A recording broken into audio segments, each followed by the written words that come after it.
Baziren behin, 3 txerritxo basora bizitzera joatea erabaki zutenak. Bakoitza etxe bat eraiki zuen, eta goiz batean amaren etxetik atera ziren poz-pozik. Bere ametsa zen eta. Nik lastozko etxe bat eraikiko dut. Txerri txikienak bere anaia, baino lehenago bukatu zuen. Nik egurrezkoa egingo dut, eta naiz eta pixka bat gehiago iraun, jada bukatuko dut. Zuk oraindik ez duzu bukatu, nik eta nahiak bukatu dugu. Ez da jolasteko ordua, etxea egiteko baizik. Gogorau betirako dela.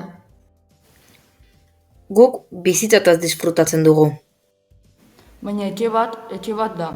Ez du inporta ze materialekin dagoen egina. Baina ikusiko zuen nola nire etxeak euriari, haizeari, suari eta lurrikarei irango dien. Eta txerri handienari gauak eman zion arrazoia.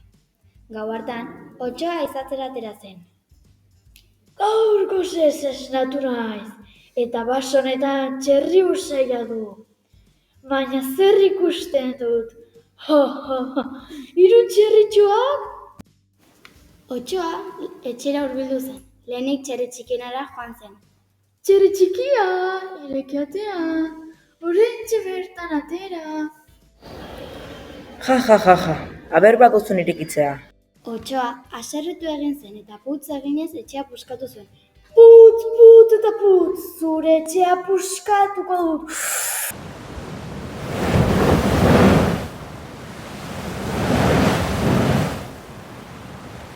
Lagundu, otsoa! Etorri hona, hemen ezingo du sartu. Txerri txikia, bera nahi txerri ertainera joan zen etxera. Uste duzu etxe hau ere ezin dudala puskatu? Bi txerritxoak etxean zeuden beldurtuta. Putz eta putz, zuen etxea puskatu! Etxea puskatu zuen, eta 3 txerritxoak alde egin zuten handienaren etxera joan ziren. Etxe hau ere puskatuko dut. Putz eta putz.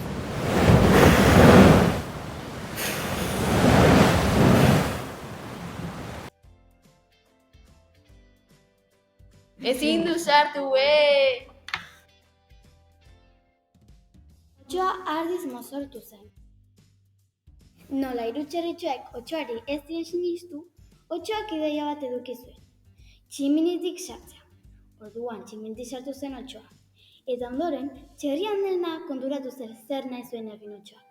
Orduan, kazola bat ur bero tximini azpian jarri zuen eta gero otsoa sartu zen.